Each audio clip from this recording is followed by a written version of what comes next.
नमस्कार भाई सभी लोगों को। एक बार जल्दी से कमेंट में आओ और बताओ लास्ट टॉपिक क्या कराया था।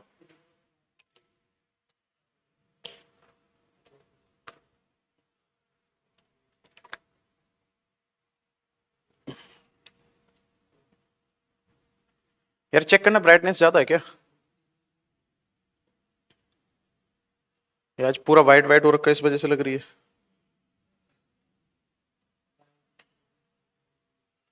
अब ठीक है। हाँ जी, ब्राइटनेस चेक करना एक बार।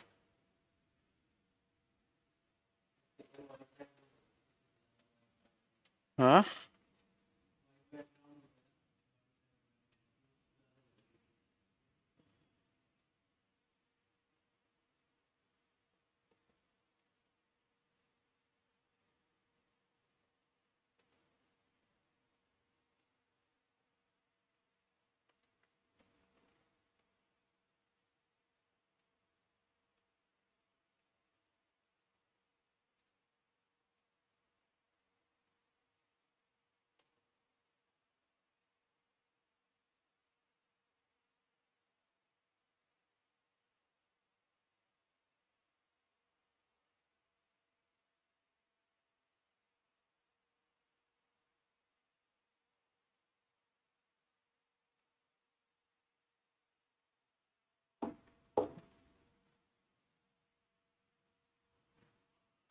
क्लाइमेटिक रीजन करवाए थे ना, वर्ल्ड क्लाइमेट। चलो हेडिंग डालो।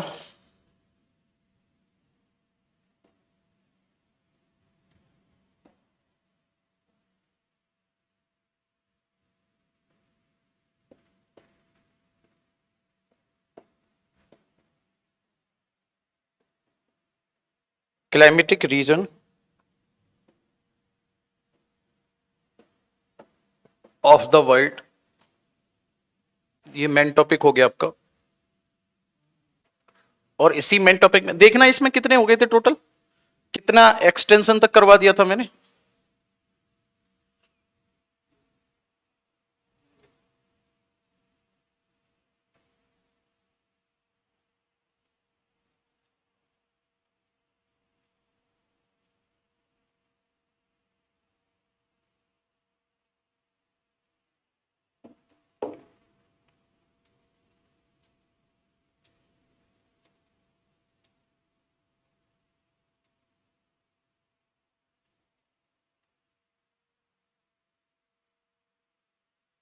हॉट डेजर्ट क्लाइमेट तक हो गया था, मतलब 30 डिग्री तक हो गया था। चलो नेक्स्ट हेडिंग डालो इसी में।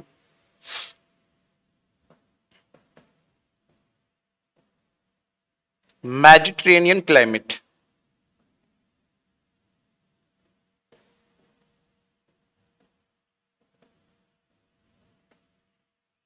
इसको कहा जाता है भूमध्य सागरीय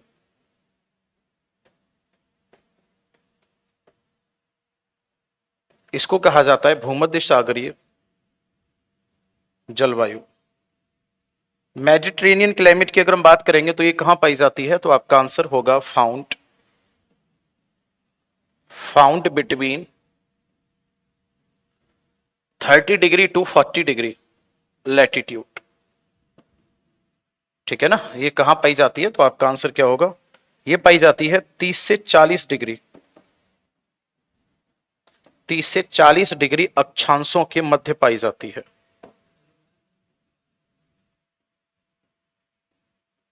इतने अक्षांशों के मध्य पाई जाती है। यहां अगर हम बात करेंगे तो समर सीजन कैसा रहता है, तो समर सीजन जो रहता है यहां पे ड्राई रहता है। अगर हम बात करेंगे विंटर सीजन कैसा रहता है, यहां पे विंटर सीजन जो है ये रहता है cool. Summer dry, winter cool. आगे बात समझ में, समर ड्राई और विंटर कूल। आगे अगर हम बात करेंगे तो यहां पे ज्यादातर कौन सा एरिया आ जाता है इसमें, तो आपका आंसर होगा ज्यादातर एरिया आता है coastal area of Mediterranean sea. Coastal area of Mediterranean sea, यानी हिंदी में लिखोगे आप, इसमें आ जाते हैं भूमध्य सागरीय या भूमध्य सागर के तटीय क्षेत्र। इसके अंतर्गत आते हैं भूमध्य सागर के तटीय क्षेत्र। क्लियर है? भूमध्य सागर के जो तटीय क्षेत्र हैं उनको रखा जाता है यहाँ पे, और क्लाइमेट जो है काफी नॉर्मल सा रहता है, मतलब कोई ज्यादा डिफरेंस इसमें नहीं होता। ठीक है? हाँ जी।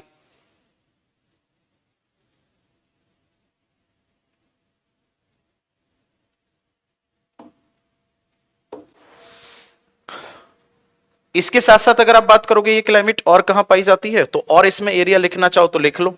इतने के साथ साथ ये और कहां पाई जाती है, साउथ की अगर हम बात करेंगे तो साउथ में जैसे ही केप टाउन वाला रीजन है, आगे अगर हम बात करेंगे तो साउथ वेस्ट ऑस्ट्रेलिया वाला रीजन है।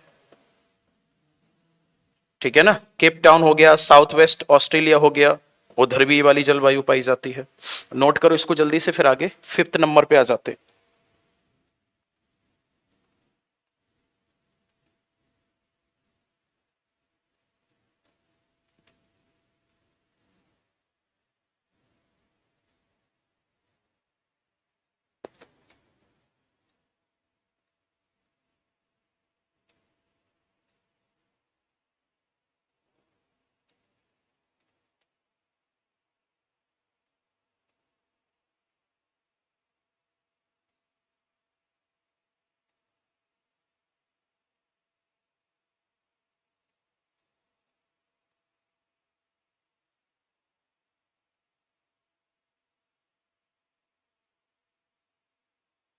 हाँ जी,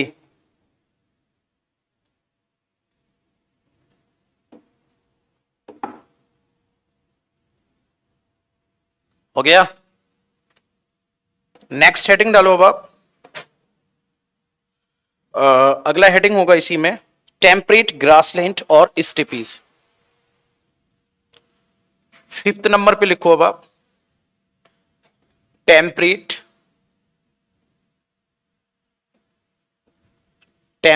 ग्रासलैंड्स,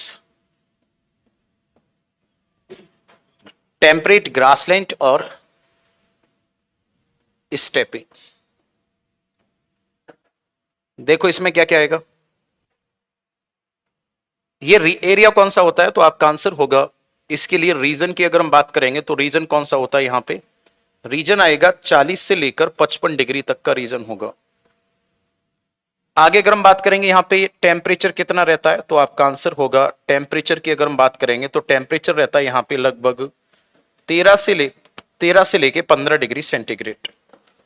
और रेनफॉल कितनी होती है यहाँ पे, तो रेनफॉल जो होती है ये होती है लगभग 30 से लेकर 40 सेंटीमीटर। अब यहाँ पे इस वाले एरिया को कैसा एरिया माना जाता है, इसे माना जाता है it is a dry area. Okay, इसको कैसा एरिया माना जाता है, इसको शुष्क क्षेत्र माना जाता है। और शुष्क क्षेत्र मानने के पीछे कारण क्या है, तो इसके पीछे कारण ये है क्योंकि ये ओशियनिक इन्फ्लुएंस से अलग है। Oceanic influence, ocean not influence,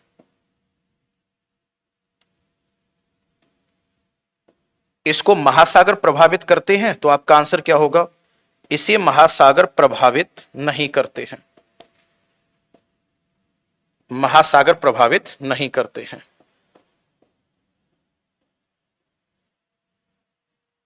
ठीक है ना? अगर हम बात करेंगे स्टेपी ग्रासलैंड वाले रीजन की, तो ये 40 से 55 डिग्री वाले क्षेत्र में है और ड्राई एरिया के अंतर्गत आते हैं। इनको क्या नहीं होने, इनको ये क्या नहीं करते, प्रभावित नहीं करते। अब इसी का जो सब क्लाइमेट रीजन है, इसी का जो सब क्लाइमेट रीजन है, मतलब एक जलवायु को फिर से डिवाइड कर देना, यानी उप जलवायु विभाग जो है, उप जलवायु भाग जो है, उप जलवायु भाग की अगर हम बात करेंगे तो इन्हें अलग अलग नाम से जाना जाता है। ठीक है ना? अलग अलग नाम से कौन कौन से नाम कहां कहां है, जैसे आपने सुना होगा स्टेपी, स्टेपी कहां कहा जाता है। नेक्स्ट अगर हम बात करेंगे तो आपने सुना होगा प्रेरीज, आपने सुना होगा, एक आपने सुना होगा पुस्टाज, एक आपने सुना होगा पंपास। ठीक है ना? एक आपने सुना होगा कैंटरबरी। ये सब क्या है, सब क्लाइमेटिक रीजन है और इनको ग्रासलैंड के ही नाम से जाना जाता है। ओके, देखो ध्यान से, स्टेपी की अगर हम बात करेंगे तो स्टेपी कहां मिलता है, तो ये पूरे यूरेशिया लिख सकते हो आप, यूरोप और एशिया का सम्मिलित भाग। प्रेरीज की अगर हम बात करेंगे तो यूएसए लिखोगे आप या फिर लिखोगे नॉर्थ अमेरिका। नेक्स्ट अगर हम बात करेंगे इसके बाद नॉर्थ अमेरिका, पुस्टास कहां मिलता है, तो पुस्टास जो है ये मिलता है हंगरी में। पंपास कहां मिलता है, तो ये मिलता है अर्जेंटीना में। और नेक्स्ट अगर हम बात करेंगे कैंटरबरी, तो ये कहां मिलता है, तो ये मिलता है न्यूजीलैंड।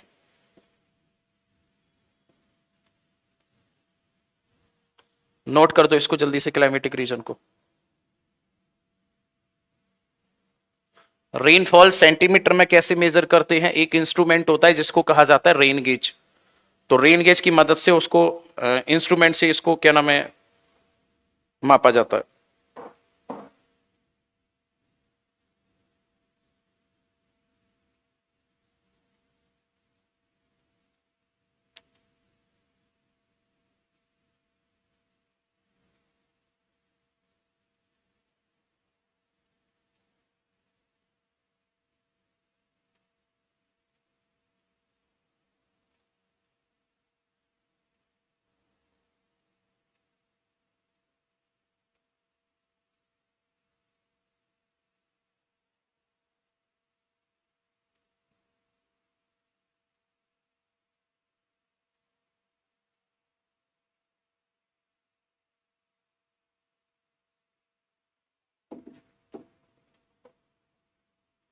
हो गया। मुस्तफा का कमेंट आ रहा है, सर व्हाट्सएप पे मैसेज करने पर डाउट क्लियर हो जाएगा, ये मेरा फर्स्ट कमेंट है। डिपेंड करता है, मैंने देख लिया वो। ठीक है। डाउन्स ग्रासलैंड कहां पर है, लिखो। डाउन्स कहां पे पड़ते हैं भाई, ये लिखो जल्दी से। डाउन्स की अगर हम बात करेंगे तो ये पड़ते हैं ऑस्ट्रेलिया में। डाउन्स जो हैं ये कहां पड़ते हैं, ऑस्ट्रेलिया में पड़ते हैं। ठीक है।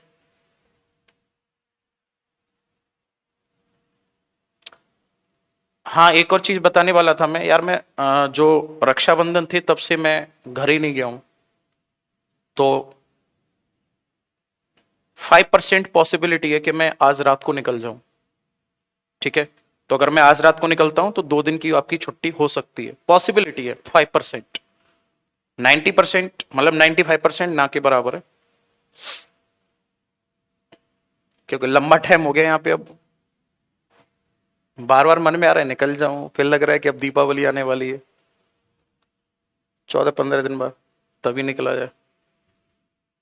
तो पहले मैंने बता दिया है, अगर इनकेस ऐसा हो कि कल को क्लास ऑफ हो तो पैनिक मत करना कि क्लास ऑफ कर दी है वो। बिल्कुल क्लाउड भी कराए जाएंगे, डोंट वरी, क्लाउड भी कराए जाएंगे। ठीक है, क्लाउड भी कराएंगे। नोट हुआ ये।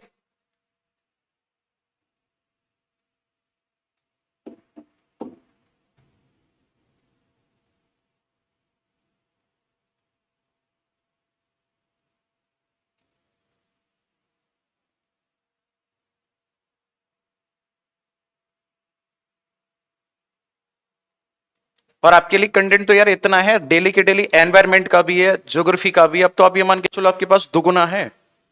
स्टैटिक जीके के क्वेश्चंस हैं, इतना कुछ पढ़ने के लिए है आपके पास। अच्छा, लास्ट एक कमेंट करो, कितने घंटे टाइम निकाल लेते हो आप, मतलब ये एक तो वो होता है कि भाई आप लाइव क्लास देख रहे हो, इसको काउंट मत करो। लाइव क्लास देखने के बाद फोन साइड में रखने के बाद कितने घंटे पढ़ लेते हो आप, सच सच बताना एक बार।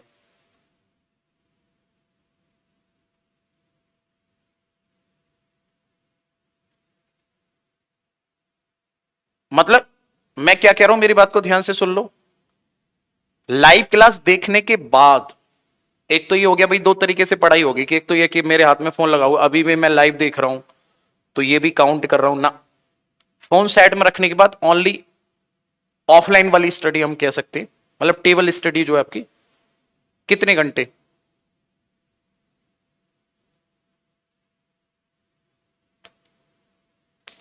एक कमेंट कर रहा है 10 घंटे पढ़ लेता हूं मैं, मतलब 10 घंटे पढ़ लेगा, 10 और क्या नाम है 4 से 5, 3 से 4 घंटे की इसकी लाइव क्लास भी हो जाएंगी, दिन में 14 घंटे पढ़ाई, इम्पॉसिबल।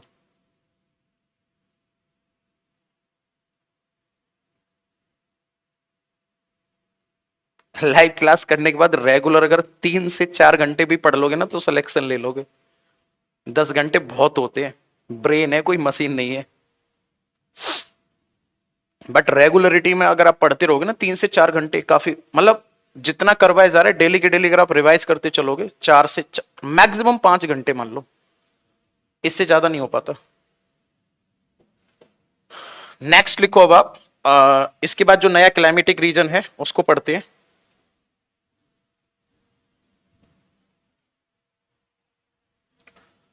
इसके बाद 6 नंबर होगा ना, इसके बाद होगा फिर cool temperate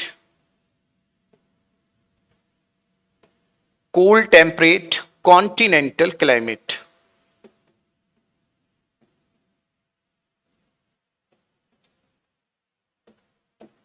cool temperate continental climate इसको कहा जाएगा। कूल टेम्परेट मतलब, टेम्परेट का तो मतलब शीतोष्ण होता है, शीतोष्ण ही लिख रहा हूं मैं, इसको लिखो आप शीतोष्ण, शीतोष्ण महाद्वीपीय, महाद्वीपीय जलवायु, शीतोष्ण महाद्वीपीय जलवायु। ये कितने डिग्री, इसका रीजन कितने डिग्री से कितने रीजन तक मिलता है? तो इसका रीजन जो है ये मिलता है 55 डिग्री टू 70 डिग्री।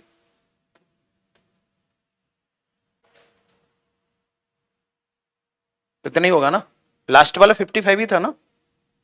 चलो आगे अगर हम बात करेंगे तो यहां पे होता क्या है, तो यहां पे जो कूल विंटर है, cool winter season duration long, यानी कि यहां पे या सीधा सीधा विंटर सीजन भी लिख सकते हो आप। जो शीत ऋतु है, शीत ऋतु की अवधि, शीत ऋतु की अवधि लंबे समय तक रहती है।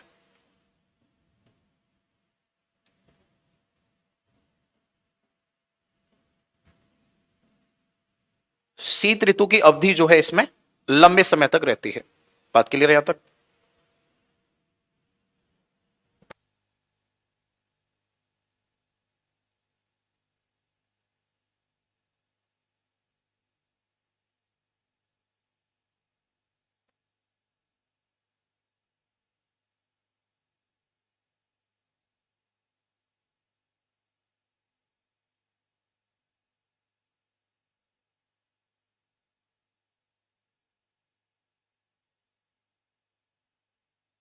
एक मिनट अभी कंटिन्यू करते हैं, ओके? 1 मिनट का टाइम दो मुझे, थोड़ा ही फैन सेट करा लूं।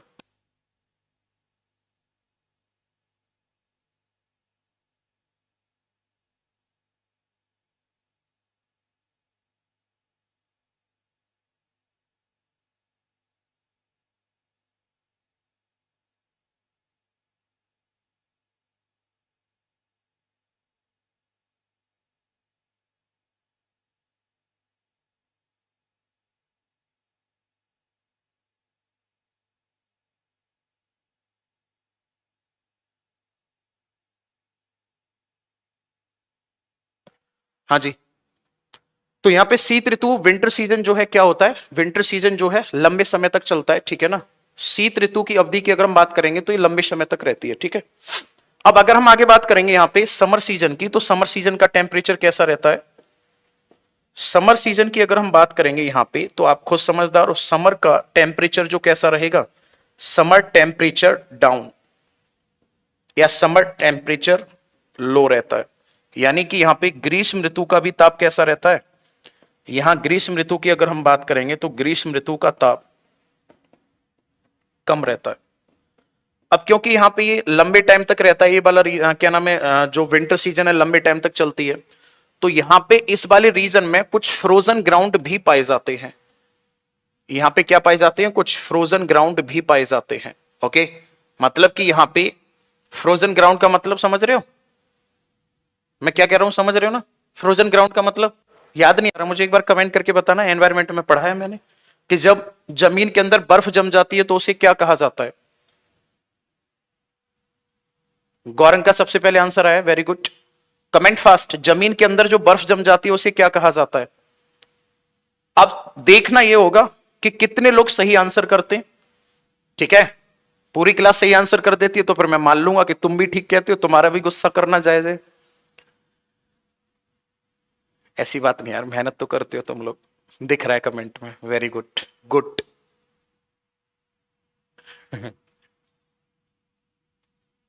अब देख रहे हो कमेंट पढ़ती अपने आप चेहरे पे हंसी आ गई। और ये मेरे साथ नहीं, हर टीचर के साथ ऐसा होता है जब उसका स्टूडेंट रिप्लाई देता है। रिप्लाई इन द सेंस ये नहीं कि मैं आपसे पूछ रहा हूं मैं कैसा लग रहा हूं और आप रिप्लाई दे रहे हो। रिप्लाई देने का मतलब क्वेश्चन आंसर करता है, मतलब परफॉर्मेंस बढ़िया करता है, तो अपने आप खुशी होती है। मैक्सिमम लोगों ने आंसर दिया हुआ है परमाफ्रॉस्ट। ओके, तो फ्रोजन ग्राउंड यानी कि इस वाले रीजन में क्या पाए जाते हैं? इस वाले रीजन में परमाफ्रॉस्ट पाए जाते हैं। ठीक है ना, इस वाले रीजन में परमाफ्रॉस्ट पाए जाते हैं। अब जब परमाफ्रॉस्ट पाए जाते हैं तो एरिया आप बताओगे, मैं नहीं बताऊंगा। कौन कौन से एरिया में होगी ये? कौन कौन से एरिया में ये वाली क्लाइमेट होगी ये आप बताओगे।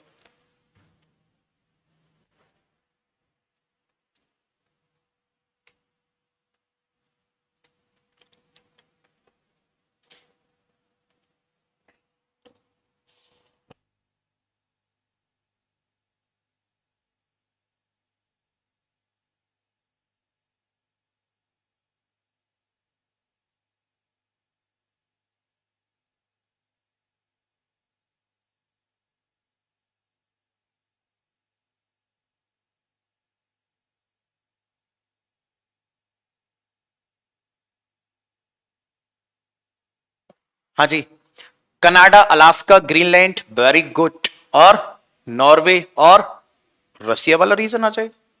लिख देते हैं कहां कहां पाई जाती है। इसको लिख दू, किधर लिखू? यहां लिख देता हूं।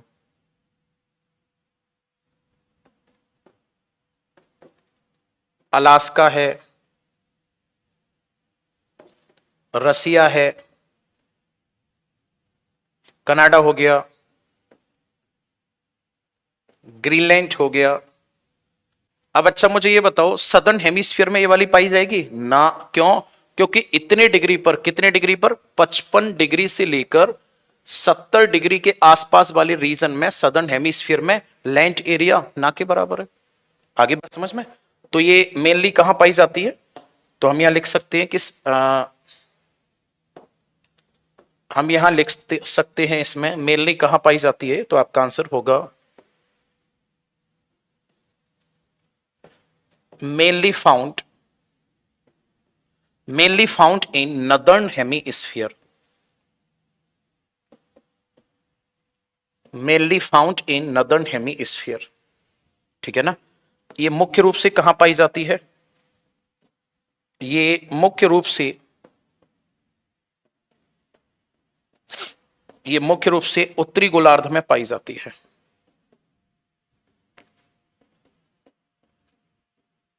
मुख्य रूप से कहां पाई जाती है? उत्तरी गोलार्ध में पाई जाती है। दक्षिणी गोलार्ध में होगी ना, सदर्न हेमिस्फीयर में होती है ये। तो आप क्या लिखोगे इसमें?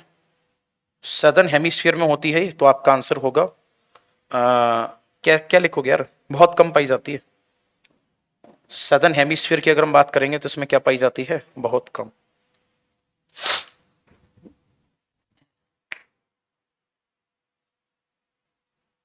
सदर्न हेमिस्फीयर में कैसी पाई जाती है? बहुत कम पाई जाती है। ओके, चलो, समझ आया पूरा?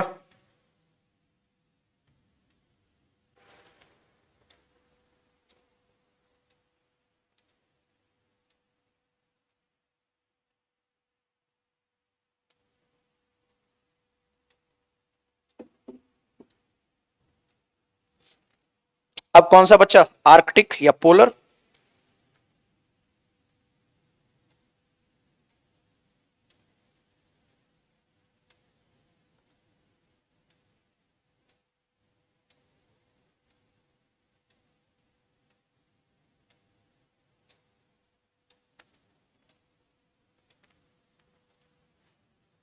अब कौन सा बचा? आर्कटिक।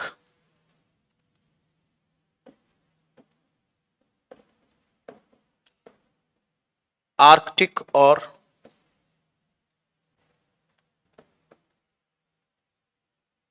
पोलर और टैगा होगा, टुंड्रा होगा, टुंड्रा होना चाहिए ना, टुंड्रा क्लाइमेट।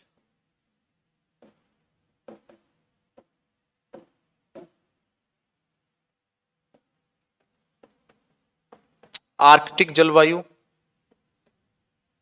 या ध्रुवीय जलवायु,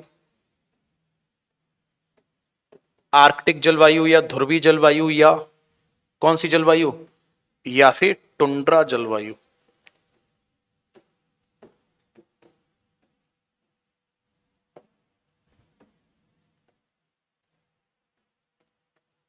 ठीक है, इसकी अगर हम बात करेंगे तो ये कहां से कहां तक पाई जाएगी, तो आपका आंसर होगा, इसका रीजन कौन सा होगा? रीजन होगा इसका 70 टू 90 डिग्री। आगे अगर हम बात करेंगे तो यहां पे कंडीशन क्या होगी, ये होगा कोल्डेस्ट, ये है coldest area of, coldest area of earth. ये क्या है? पृथ्वी का, ये क्या है? पृथ्वी का सबसे, ये पृथ्वी का सबसे ठंडा क्षेत्र है।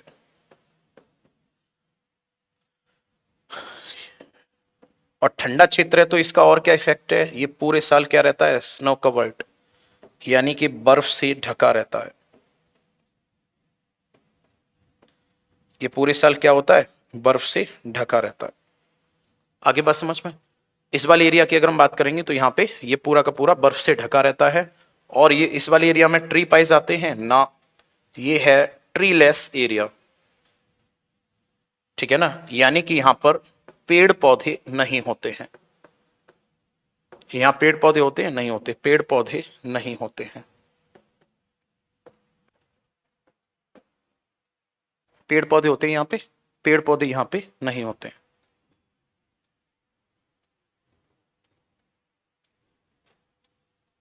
ठीक है, चलो भाई,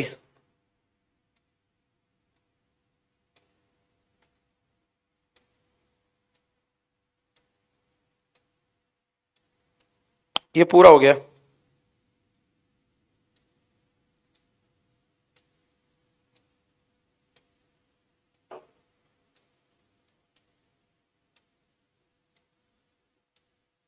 अब बताओ क्या डिमांड है आप लोगों की, क्या करवाना बचता है?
कोपेन क्लाइमेट और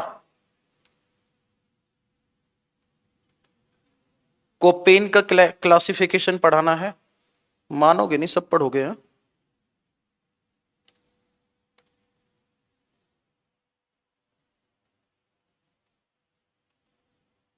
अच्छा, एक छोटी सी बात बताओ, आपको लगा था कि बैच में इतना करवाएंगे ये जब बैच ज्वाइन किया था? क्यों भाई, उम्मीद से बढ़कर हो रहा है कुछ, या ऐसे नॉर्मल चल रहा है? सच सच बताना, जेन्युइन बताया करो, जैसे पता चलनी चाहिए। ये नहीं है कि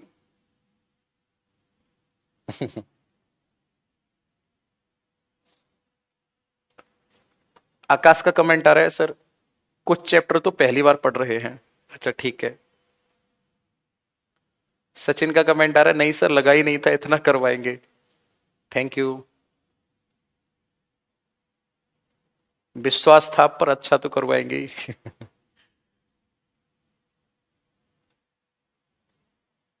जल्दी कमेंट करो, उम्मीद से ज्यादा करवाएं अभी तो। इंडियन ज्योग्राफी में और देखो, पूरा घुमा के रख देंगे इंडियन ज्योग्राफी में तो, क्योंकि उसकी शुरुआत ही हम रिलीफ ऑफ इंडिया से करते हैं। What is the meaning of disintegration, what is the meaning of relief, कौन से रिलीफ इंडिया में कैसे बने, क्या हुआ। और इंडियन ज्योग्राफी में टाइम ज्यादा लगता है, तो कम से कम ये मान के चलो भी आपका बैच 1 से 1.5 महीने तक और चल जाएगा। ठीक है, ये कंप्लीट स्टडी के तरीके होते हैं जिनमें बैच की टाइमिंग थोड़ी सी लंबी होती है। और ये एसएससी वगैरह का बैच तो है नहीं कि मैं क्लास में आऊं और आने के बाद क्लास में फिर आपको एकदम 2.5 घंटे पढ़ा के जा रहा हूं खूब दबा के, दूसरे दिन आके फिर 2.5 घंटे। कंटेंट इतना ज्यादा हो जाएगा, फ्रस्ट्रेशन हो जाएगी। जिसने यूपीएससी की तैयारी की हो उससे पूछना कि टीचर बड़े स्लो मोशन में आराम आराम से करवाते हैं वहां। बिल्कुल आप ऐसे समझ लो, जब मैराथन होती है ना, मैराथन जो होती है, तो मैराथन में कैसे दौड़ा जाता है, बहुत स्लो स्लो दौड़ा जाता है ना, या ऐसा होता है कि एकदम से 70 की स्पीड पे भागना शुरू कर देता है। अब सारी चीजों को स्टूडेंट नहीं समझता, वो धीरे धीरे समझ पाता है। अब कमी स्टूडेंट की भी नहीं होती, वो तो वही रेलवे एसएससी वाले माहौल से निकला हुआ होता है। शुरुआत भाई हमारी भी शुरुआत यहीं से हुई, शुरुआत में तो यही सब चीजें पढ़ी जाती। तो धीरे धीरे करके इस वजह से बीच बीच में गैप भी लिया जाता है, आराम से आप रिवाइज कर लो, कोई फ्रस्ट्रेशन हो। मतलब माइंड प्रेशराइज नहीं होना चाहिए, वर्डन नहीं पड़ना चाहिए माइंड पे कि अरे भाई ये क्या है, इतना कैसे करूंगा मैं, क्या है। धीरे धीरे, मतलब अगर एक दिन का गैप भी आप पीछे के पेज पलट के देख रहे हो तो आपको लग रहा है कि हाँ इतना सब कुछ तो तैयार है, आगे जो कराएंगे आराम आराम से उसको भी कर लेंगे। तो बहुत स्लो मोशन में आराम आराम से पढ़ते चलो। और सबसे बड़ी बात, मेंस में बाइलिंगुअल का मतलब कुछ नहीं होता, या तो प्रॉपर हिंदी या प्रॉपर इंग्लिश। ठीक है, हाँ दो कंडीशन नहीं होती। ऐसा नहीं होता कि अगर आपने मेंस इंग्लिश में लिखा है और अगर आप इंटरव्यू हिंदी में देना चाहते हो तो डजंट मैटर। वो ये नहीं पूछते कि आपने मेंस किससे लिखा है। जब आप इंटरव्यू देने जाओगे तो बस आपसे दो बातें पूछी जाएंगी कि आप कौन सी लैंग्वेज को प्रीफर करना चाहोगे। आपने कहा कि मैं इंग्लिश को करना चाहूंगा, तो डजंट मैटर अगर आपने हिंदी में अगर आपने मेंस दिया हुआ है।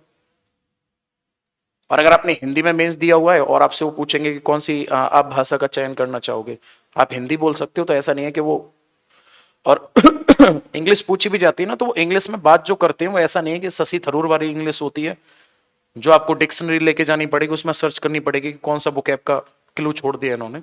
नॉर्मल होती है इंग्लिश, जिसमें जो आप कन्वर्सेशन में यूज कर लेते हो, यू नो वेरी वेल, ये वो, ये सब वर्ड जो होते हैं बस वही होता है।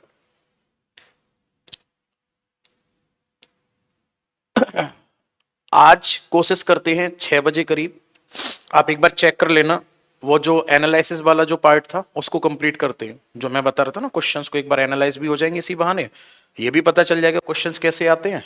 और इसी के साथ साथ वो एक वीडियो भी शूट हो जाएगा उसका, जो एनालाइज वाला है। 2019 का कर ही दिया, 2020 का होगा।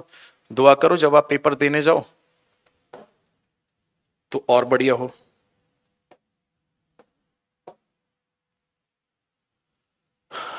हेडिंग डालो जल्दी से, कोपेन क्लासिफिकेशन।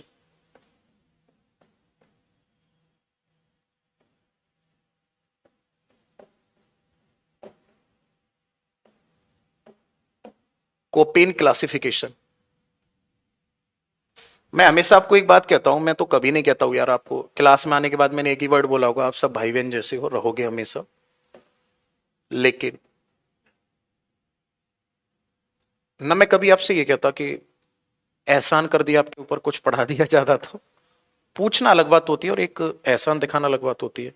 इतना प्रॉमिस कर रहा हूं, आप कहीं भी पढ़ोगे ना ज्योग्राफी, कहीं भी पढ़ोगे, किसी से भी पढ़ोगे, आपको याद जरूर आएगी कि हाँ उन्होंने ऐसा कुछ बताया तो था। उन्होंने ऐसा कुछ बताया तो था।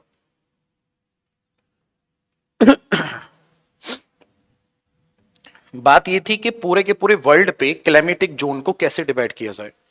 अब क्लाइमेट डिफरेंट प्लेसेस पे डिफरेंट डिफरेंट क्लाइमेट मिलते हैं, इसके पीछे रीजन क्या है?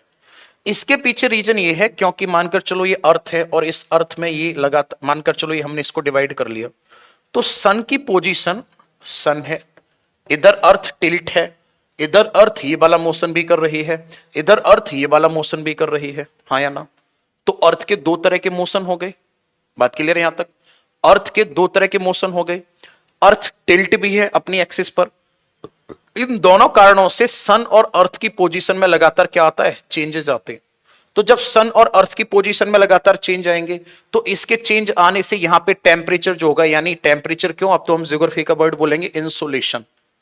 There is a difference, there is a, यहां पे क्या होगा? इंसोलेशन में क्या पाया जाएगा? There is a difference found in insolation at place to place. यहां पे इंसुलेशन में डिफरेंस पाया जाएगा, और जब इंसुलेशन में डिफरेंस होगा तो वहां के फिर वेजिटेशन में भी डिफरेंस आ जाएगा। भाई इंसुलेशन पे वेजिटेशन डिपेंड करेगा या नहीं करेगा? बिल्कुल करेगा। इंसुलेशन और क्या नाम है, प्रेसिपिटेशन पे। आप बताओ डेजर्ट में, सहारा डेजर्ट में और क्या नाम है आर्कटिक ओशियन वाले रीजन में, अगर वहां पे वेजिटेशन में डिफरेंस है तो किसकी वजह से है? भाई वेजिटेशन में डिफरेंस है टेम्परेचर और रेनफॉल की वजह से। तो याद रखना क्लाइमेटिक रीजन को हमें डिवाइड क्यों करना पड़ा? क्योंकि अर्थ और सन की पोजीशन लगातार कैसी होती रहती है? चेंज होती रहती है। तो कोपिन जो थे, कोपिन के माइंड में आइडिया आया कि अगर हमें वर्ल्ड के क्लाइमेटिक रीजन को डिफाइन करना है तो हमें कम से कम कितने पॉइंट लेने होंगे? इन्होंने कहा कि हमें कम से कम भाई साहब 3 पॉइंट तो लेने ही होंगे। पहले पॉइंट पे क्या लेना होगा? बोले एक काम करते हैं, किसी भी एरिया का वेजिटेशन उठाते हैं, वेजिटेशन उठाने के बाद फिर क्या करते हैं? वहां पे टेम्परेचर की कंडीशन को देखते हैं, उसके बाद फिर वहां पे क्या देखते हैं? रेनफॉल की कंडीशन देखते हैं। अगर हम किसी भी एरिया की इन तीनों चीजों को अगर के बारे में अगर हम पता कर लेते हैं तो किसी भी स्थान के हम क्लाइमेटिक रीजन को बड़े ही आसानी से डिफाइन कर पाएंगे। अब वेजिटेशन पे इनका दिमाग क्यों गया? क्योंकि इन्होंने कहा कि अगर हम किसी भी स्थान की वनस्पति के बारे में अगर हम बात करते हैं तो हमें क्या क्या जानकारियां मिल सकती हैं? हमें वनस्पति से वहां की सॉइल के बारे में कंप्लीट इंफॉर्मेशन मिल सकती है, वहां के सॉइल स्ट्रक्चर के बारे में हमें जानकारी मिल सकती है, वहां पर प्रेसिपिटेशन सॉरी वहां पर ह्यूमिडिटी की क्या कंडीशन है, वहां से हमें ह्यूमिडिटी की भी जानकारी मिल सकती है कि भाई आर्द्रता की क्या स्थिति है, यानी कि वहां की मृदा, वहां की मृदा की संरचना, ठीक है ना, मृदा की संरचना और क्या? आर्द्रता, और क्या? आर्द्रता। इसके बारे में हमें जानकारी मिल सकती है किससे? केवल और केवल वेजिटेशन से। बात समझ रहे हो ना क्या कह रहा हूं मैं? इसके साथ साथ हम ऐसे भी कह सकते हैं कि वहां एटमॉस्फेयर में कितनी, मतलब ऐसे लिख देता हूं मैं, मॉइस्चर, मॉइस्चर और ह्यूमिडिटी के बारे में जानकारी मिल सकती है हमें, ठीक है ना। नेक्स्ट इंसुलेशन, इंसुलेशन की अगर हम बात करेंगे तो टेम्परेचर की अगर हम बात करेंगे तो टेम्परेचर से हमें किसके बारे में पता चलेगा? इंसुलेशन के बारे में पता चलेगा, यानी कि हमें सूर्य तप के बारे में जानकारी होगी। आगे बात समझ में? और सूर्य तप से हम क्या कर सकते हैं? हम वहां का क्लाइमेट डिसाइड कर सकते हैं। रेनफॉल जो होगा, रेनफॉल से भी हमें किसके बारे में जानकारी मिलेगी? क्लाइमेट के बारे में जानकारी मिलेगी कि वहां का क्लाइमेट, मतलब रेनफॉल किस सीजन में शुरू हो रहा है, और उस सीजन के आधार पे हम क्या कर सकते हैं? क्लाइमेट को डिसाइड कर सकते हैं। तो ये 3 मुख्य बिंदुओं के आधार पर, यानी 3 मेजर पॉइंट्स बेसिस पे कोपेन ने क्या किया? एक पूरा का पूरा इन्होंने एक फ्लो चार्ट बना के तैयार कर दिया। इन्होंने कहा कि मैं कुछ सिंबल्स यूज करूंगा, जैसे ए बी सी, ऐसे सिंबल यूज करूंगा। उसके साथ साथ फिर इसको फिर से डिवाइड किया जाएगा, जैसे एफ है, डब्ल्यू है, एच है, स्मॉल डब्ल्यू, और ये वाला कौन सा हो जाएगा? कैपिटल वाला हो जाएगा। तो इसकी अगर हम बात करेंगे, इन्होंने क्या किया? अलग अलग, दोनों एक जैसे क्यों बन रहे हैं? हाँ भाई, अलग अलग इनको कैटेगराइज किया। पहले कमेंट करो इतनी बात समझ आई या नहीं आई, इसको पूरा लिखाता हूं मैं, फिर करते हैं। सर जो लेटेस्ट यूपी पीसीएस हुआ है उसके क्वेश्चंस करा दीजिए। मेरे भाई उसी की बोला है मैंने, आज शाम 6 बजे पेपर लाया हूं मैं, क्वेश्चन टाइप करवा देते टाइपिस्ट को देके। फिर थोड़ा सा टाइम लगेगा वीडियो की टाइमिंग निकालने में कि कौन सी वीडियो में कहां पढ़ा है वो क्वेश्चन, जिससे कि आप जाके चेक भी कर पाओ, वो ऑथेंटिक होगा। फेंकने वाली बात नहीं रहेगी कि भाई 25 क्वेश्चन बता रहे हैं, पता नहीं कहां से कराएं। 25 हैं, 22 23 जो भी है। यहां तक कितनी बात समझ आ गई? लिखना शुरू करो, इसी में जल्दी से लिखो, चलो लिखो।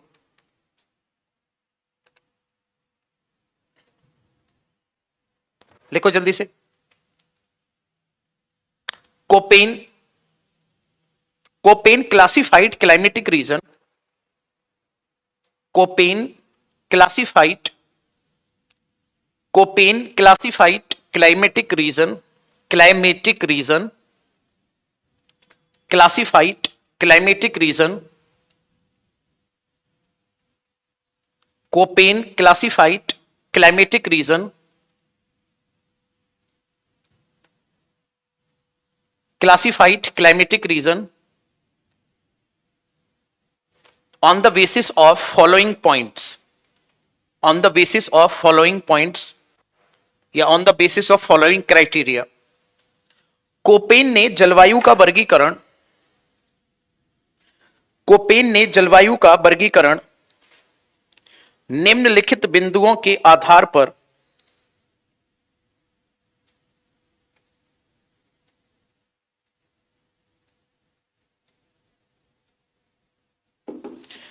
निम्नलिखित बिंदुओं के आधार पर किया। फर्स्ट हेडिंग डालो इसी में, वेजिटेशन, वेजिटेशन लिखो इसी में, वेजिटेशन में, vegetation of a area,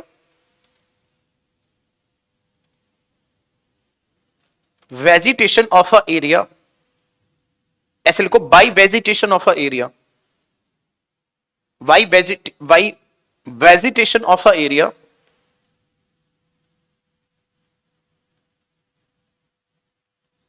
we can know about soil, we can know about soil,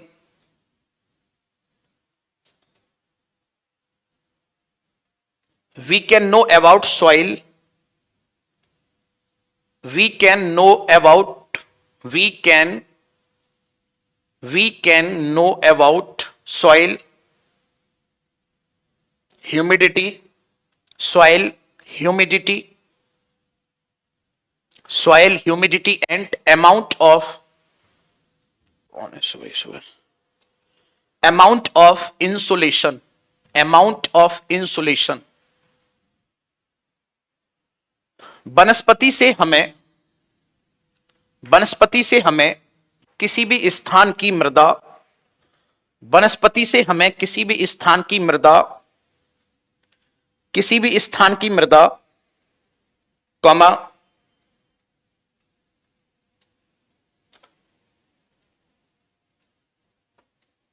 किसी भी स्थान की मृदा, कॉमा, आर्द्रता तथा सूर्य तप की मात्रा, सूर्य तप की मात्रा के बारे में जानकारी मिलती है। सूर्य तप की मात्रा के बारे में,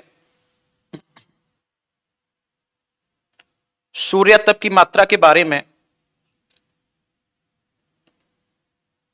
सूर्य तप की मात्रा के बारे में जानकारी मिलती है। आगे लिखो टेम्परेचर, आगे लिखो temperature,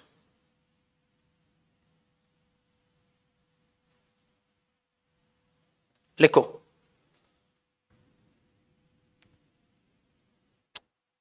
on the basis of temperature, on the basis of temperature,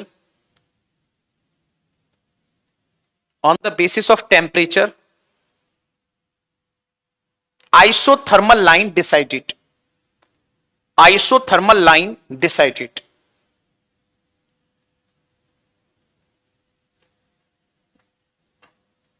तापमान के आधार पर, तापमान के आधार पर समताप रेखाओं का निर्धारण किया जाता है। तापमान के आधार पर समताप रेखाओं का निर्धारण किया जाता है। तापमान के आधार पर, तापमान के आधार पर समताप रेखाओं का निर्धारण किया जाता है।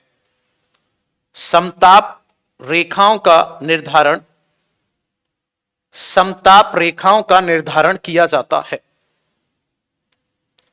तापमान के आधार पर समताप रेखाओं का निर्धारण किया जाता है। आगे लिखो इसी में, on the basis of isothermal line, on the basis of isothermal line, on the basis of isothermal line,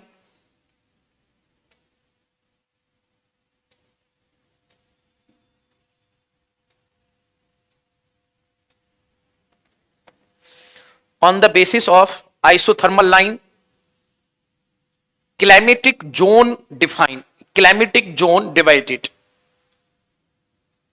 on the basis of isothermal line, climatic zone divided.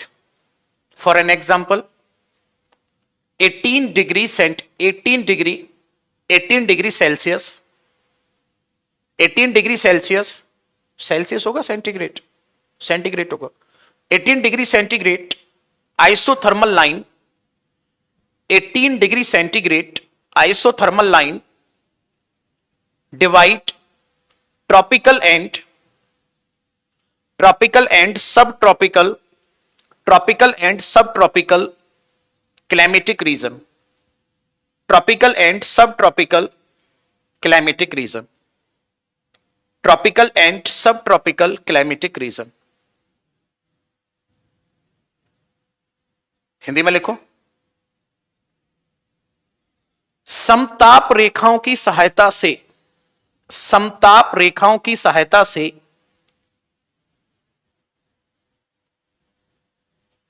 समताप रेखाओं की सहायता से क्या किया जाता है? समताप रेखाओं की सहायता से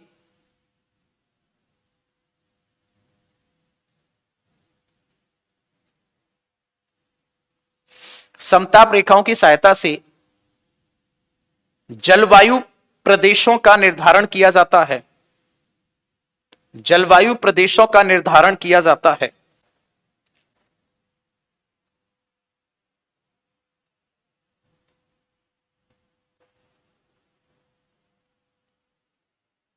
जलवायु प्रदेशों का निर्धारण किया जाता है।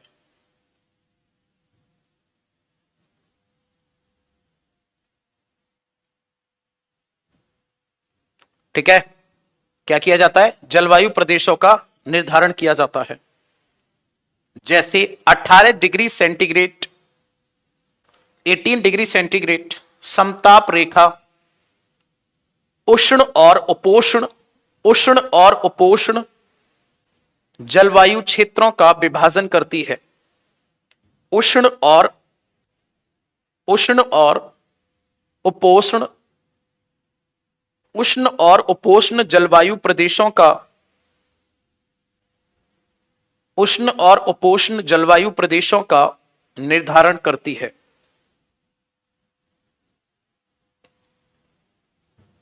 नेक्स्ट लिखो रेनफॉल, नेक्स्ट लिखो रेनफॉल। लिख रहे हो भाई या नहीं? क्यों?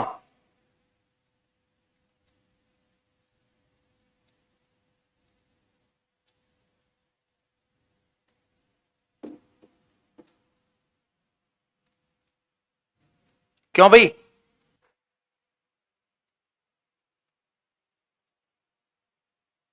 पता है कभी कभी मुझे ऐसा लगता है कि आप आराम से फोन साइड में रख के बैठे हो और मैं अब बोल रहा हूं, लगातार बोलता जा रहा हूं, बोलता जा रहा हूं, बोलता जा रहा हूं।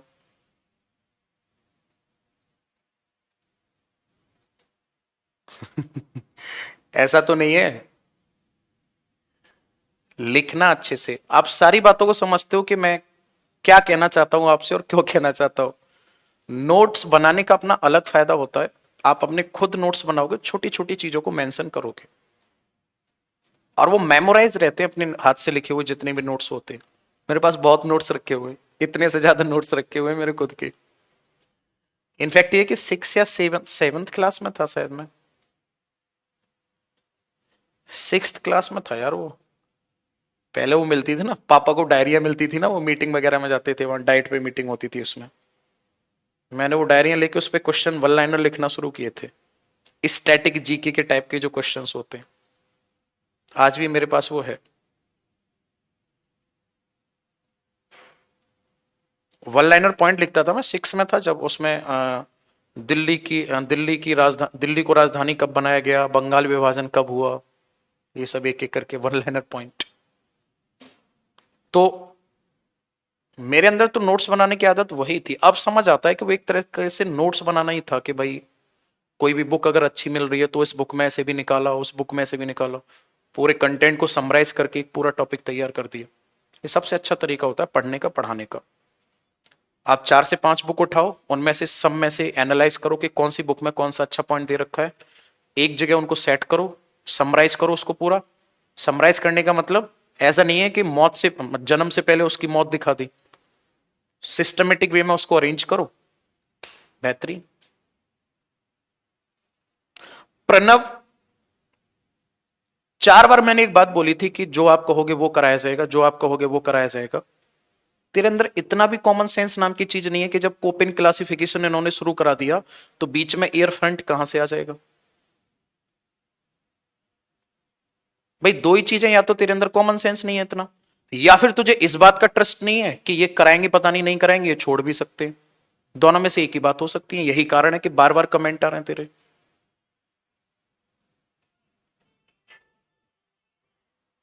है ना। बार बार कमेंट आने के मुझे दो ही कारण लग रहे हैं, या तो कॉमन सेंस नहीं है इतना कि भाई करवाएगा टीचर, या फिर ये कि टीचर का भरोसा ही नहीं है, कराए ना कराए छोड़ देगा। भाई इससे कहो बार बार।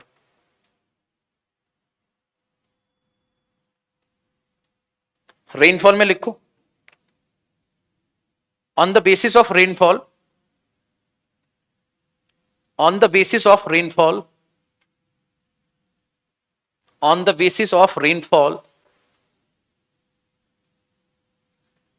अच्छा 2 मिनट और कई लोगों के कमेंट आए, आपकी राइटिंग अच्छी कैसे है, राइटिंग राइटिंग क्या है। देखो मुझे कभी नहीं ऐसा फील हुआ कि भाई मेरी राइटिंग बहुत अच्छी है, या राइटिंग अच्छी है तो मैंने इससे बहुत मतलब महारत हासिल कर ली या बहुत बुलंदियां हासिल कर ली।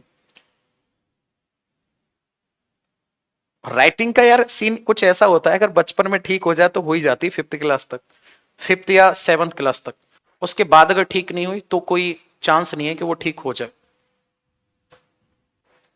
और क्या ही बता सकता हूँ यार, मुझसे मैं 5th या 6th क्लास तक जिसकी ठीक हो जाती है उसकी ठीक हो जाती है। हाँ बाकी मेरे ऐसा भी हो सकता है कि थोड़ा बहुत मैं ठीक लिख लिखता हूँ, क्योंकि मेरी सुबह से शाम तक क्लासेस हो जाती है और पिछले 3 साल से यही हो रहा है। तो पूरे दिन जब लिखने का काम होता है तो आप यूं समझ लो कि पहले वो आती थी, क्या बोलते थे उसको, मैं तो यार हिंदी मीडियम से पढ़ा हूं, सुलेख माला बोली जाती थी ना, क्या होती थी वो, सुलेख माला ही होती थी हाँ।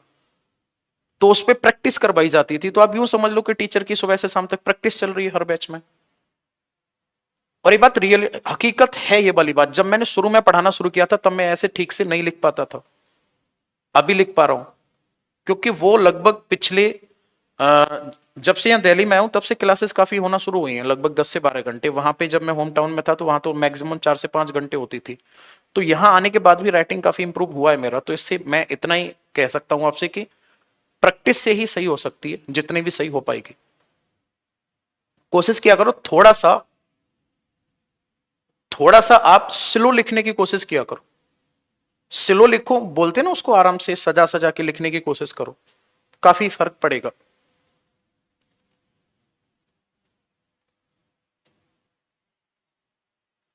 मैं अपने नोट्स दिखाऊंगा आपको कभी किसी दिन, या स्क्रीन पे दिखाऊंगा, अब तो दिखा ही सकते हैं। पॉलिटी वगैरह के मेरे नोट्स रखे हुए हैं, तब दिखाऊंगा मैं कितने मन लगा के बनाता था। बट यार एक चीज और मैंने एक्सपीरियंस की है, पढ़ने की, नोट्स बनाने की भी एक, आप यूं कह सकते हो कि ड्यूरेशन होती है एक। वही लगभग 5 साल तक पढ़ने का टाइम होता है ग्रेजुएशन के बाद में। उसके बाद फिर आपका धीरे धीरे मन नहीं करेगा, मेरा पढ़ने का मन नहीं करता अब इतना ज्यादा। धीरे धीरे करके फिर वो ब्रेन काम करना बिल्कुल प्रॉपर, पढ़ाई के प्रति वो थोड़ा सा डाइवर्ट होना शुरू हो जाता है। सॉरी भाई, आज के लिए आज काफी बात हो गई। पता नहीं क्यों आज गुस्सा लग रहा था मैं अंदर से मुझे लगा आज बातें कर ही लूं इतनी। चलो आगे से नहीं करेंगे, ओके। रेनफॉल से हमें किसके बारे में पता चलेगा भाई? रेनफॉल जो है पहली बात किसको इंडिकेट करेगा? पहली बात तो ये ह्यूमिडिटी को इंडिकेट करेगा, हाँ या ना, कि उस एरिया में ह्यूमिडिटी कैसी है। अच्छा, ह्यूमिडिटी के बाद में फिर ये किसको इंडिकेट करेगा? सीजन को इंडिकेट करेगा। रेनफॉल किसको इंडिकेट करेगा? सीजन को इंडिकेट करेगा। और सीजन में क्या इंडिकेट करेगा? ये इंडिकेट करेगा कि कब, मैं लिख रहा हूं इसमें, when it will dry, dry और मॉइस्ट।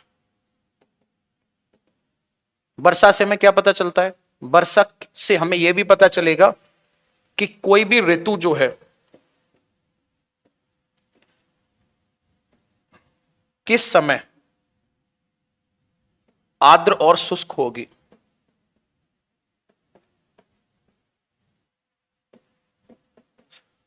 आर्द्र और शुष्क होगी, ये जानकारी मिलती है हमें। ठीक है, नोट कर दो जल्दी से, लिखो। नोट क्या करोगे?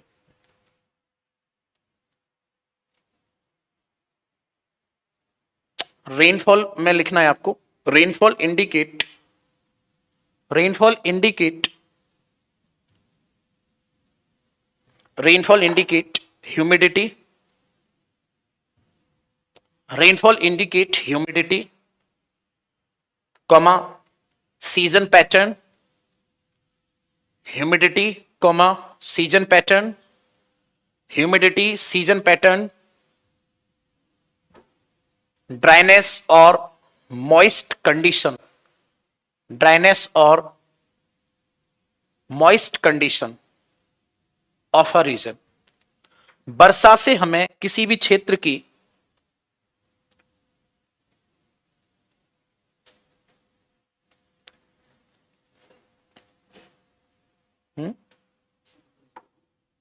इसमें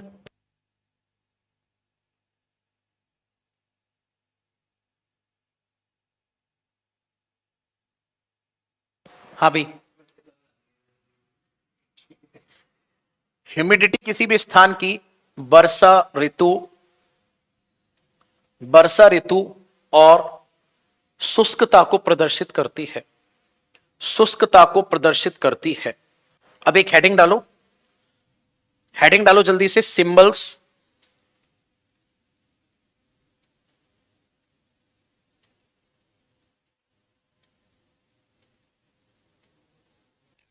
symbols used by Koppen, symbols used by Koppen, symbols used by Koppen. अब आपको सिंबल्स के बारे में डिटेल में लिखना है। सबसे पहले लिखो इसमें ए, फर्स्ट नंबर पे लिखो ए। ए किसको इंडिकेट करेगा? लिखो इसमें सबसे फर्स्ट नंबर पे ए, ए में लिखो, ये इंडिकेट करेगा ट्रॉपिकल क्लाइमेट को। ये किसको इंडिकेट करेगा? Tropical climate.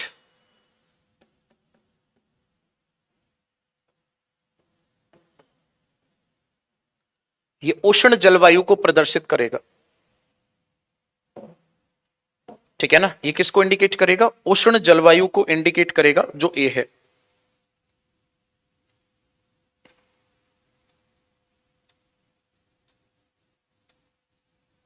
ठीक है, लिखो इसी में कंटिन्यू। मैं बोर्ड पे लिखूं या आप लिखोगे? इसमें पहला पॉइंट हो जाएगा कि इसकी अगर हम बात करेंगे एक्सटेंशन कहां से कहां तक है इसका, तो एक्सटेंशन की अगर हम बात करेंगे तो इसका एक्सटेंशन होता है लगभग 22 degree north south region. 22 degree north south region में इसका एक्सटेंशन होता है, इतने डिग्री तक होती है। इसकी अगर हम बात करेंगे तो यहां पे टेम्परेचर कैसा रहता है? टेम्परेचर रहता है यहां पे हाई। टेम्परेचर कैसा रहता है यहां पे? टेम्परेचर रहता है हाई, यानी कि यहां पे तापमान कैसा होता है? तापमान उच्च होता है। और तापमान इतना उच्च होता है कि अगर हम बात करेंगे विंटर सीजन की, अगर मैं कब की बात करूंगा आपसे? विंटर सीजन की, यानी कि शीत ऋतु की। अगर मैं शीत ऋतु की बात करूंगा तो शीत ऋतु में यहां का तापमान कितना होता है? तो शीत ऋतु में जो तापमान होता है ये होता है समथिंग अबाउट 18 डिग्री सेंटीग्रेड, यानी इससे कम नहीं होगा, इतने से कम नहीं। अगर हम बात करेंगे यहां पे वनस्पति कौन सी पाई जाती है, वेजिटेशन कौन सी होती है यहां पे वेजिटेशन या वनस्पति किस प्रकार की होती है? तो यहां की वनस्पतियों की अगर हम बात करेंगे तो इनकी वनस्पतियों को कहा जाता है मेगाथर्मल। इनको क्या कहा जाता है? इनकी वनस्पतियों को कहा जाता है मेगाथर्मल।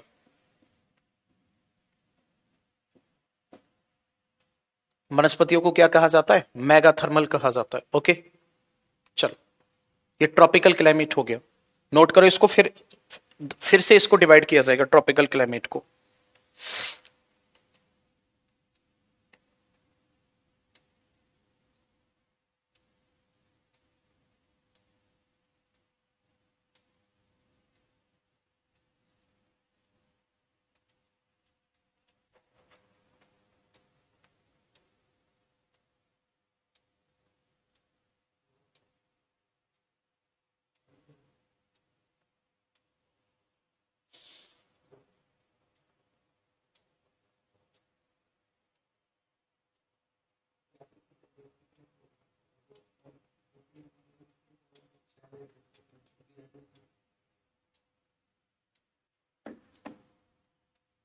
हो गया?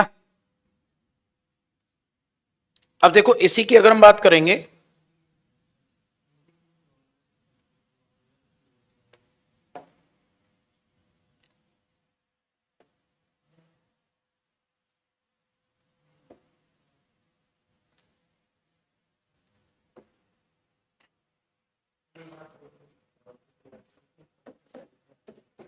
इसमें पहले आएगा एफ, एक होगा एम, एक होगा एस, एक होगा डब्ल्यू। ठीक, तो एफ की अगर हम बात करेंगे तो यहां पे क्या होती है? यहां पे इसमें होती है बरस भर वर्षा होती है।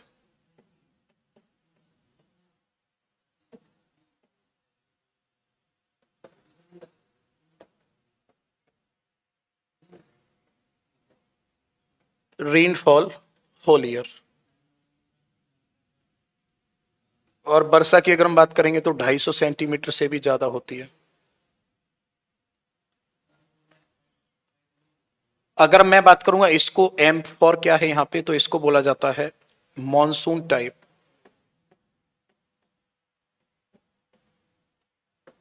इसको कहा जाता है मानसून प्रकार की जलवायु। मानसून प्रकार की जलवायु। मानसून प्रकार की जलवायु में क्या होगा, ध्यान से समझना। मानसून प्रकार की जलवायु में क्या होगा, यहां पे क्या होगा, समर सीजन की अगर मैं बात करूंगा ना, तो यहां पे क्या होगा, समर में रेनफॉल होगी। यहां पे क्या होगा, समर सीजन में रेनफॉल होगी। और रेनफॉल कितनी होती है, तो आपका आंसर होगा, रेनफॉल यहां होती है 100 से लेकर 200 सेंटीमीटर तक। रेनफॉल जो होती है 100 से 200 सेंटीमीटर तक होती है। एस का मतलब होगा, यहां पे देखो इसको ऐसे लिखा जाता है, जो पहले जो वर्ड दे रखा होता है ना, एस फॉर क्या होगा, समर, और डब्ल्यू फॉर क्या होगा, विंटर। और ये याद रखना ड्राई को इंडिकेट करता है, यानी कि summer dry, summer dry, winter rain, summer dry, winter rain. और इसका मतलब क्या होगा, winter dry, summer rain, winter dry, summer rain. ये सिंबल होते हैं। पहले ये अच्छे से सिंबल तैयार करने पड़ेंगे, और जब एक बार सिंबल तैयार हो जाएंगे ना, फिर उसके बाद हम क्या करेंगे, उसके बाद फिर यहां से नई क्लाइमेट जो है वो क्लाइमेटिक जोन बनाना शुरू करेंगे।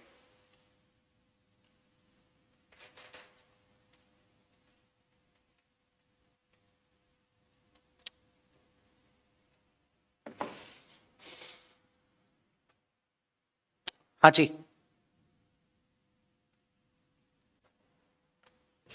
इन दोनों में रेनफॉल कितनी होगी, 100 सेंटीमीटर के समथिंग अबाउट होगी।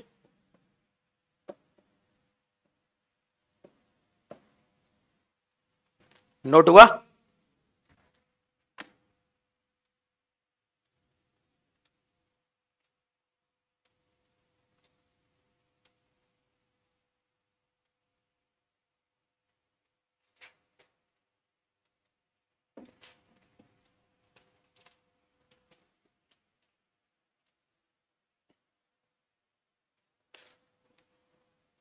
अरे बेवकूफ, इनके बीच में होगी ये, क्या कर रहे हो यार। मैंने कहा यहां पे 22 डिग्री नॉर्थ साउथ रीजन, तो 22 डिग्री नॉर्थ ये हो गया, 22 डिग्री साउथ ये हो गया, इनके बीच वाला क्षेत्र हो गया ये पूरा का पूरा, इसमें पाई जाती है। ठीक है, इसके बीच पाई जाती है। ओके, चलो अब देखो यहीं से जलवायु क्लाइमेटिक रीजन बनाना शुरू करते हैं। सबसे पहले बनाते हैं कौन सा, ए एफ, दूसरा कौन सा होगा ए एम, तीसरा कौन सा होगा ए एस, चौथा कौन सा होगा ए डब्ल्यू। इसका मीनिंग क्या होगा, इसको कहा जाएगा विश्ववतीय, विश्ववतीय वर्षावन जलवायु, इसको कहा जाएगा विश्ववतीय मानसून जलवायु,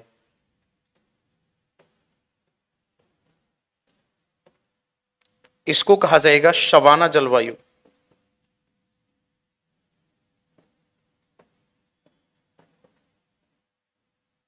ए एस की अगर हम बात करेंगे तो ये ए एस में आप लिख सकते हो इसमें नॉट फाउंड, यानी हमारे इंडिया में तो कहीं मिलती, मतलब ये बहुत ही कम रीजन में मिलती है ए एस वाली जो है। ठीक है, एस वाली में लिख सकते हो आप नॉट फाउंड। हमारे इंडिया में थोड़ी बहुत मिलती है कोरोमंडल तट पे। ये सिंबल हो गए, ये सिंबल पूरे पढ़ने होंगे, फिर उसके बाद वर्ल्ड मैप और इंडिया के मैप पर हम इसको क्लासिफाइड करेंगे। ओके, चलो टाइम हो चुका है आपकी क्लास का। क्लास की टाइमिंग मैं आपको बता दूं, ये 1 घंटे 15 मिनट की ही रखवाई है मैंने, और मुझसे जितना बन पड़ेगा मैं उतना ज्यादा से ज्यादा करूंगा। ओके, कल का मैं आपको समझा दिया है, अच्छे से पढ़ो, मेहनत से पढ़ो। ठीक है, मैं 5 to 2, आप ये मान के चलो 3 से 5% ही चांस है जाने की, बता दिया मैंने। फिर आप कमेंट करते हो कि सर कहाँ चलेगी। अगर नहीं गया तो मैपिंग कंटिन्यू, मैपिंग वाला जो पार्ट है उसको कंटिन्यू करेंगे। ठीक है।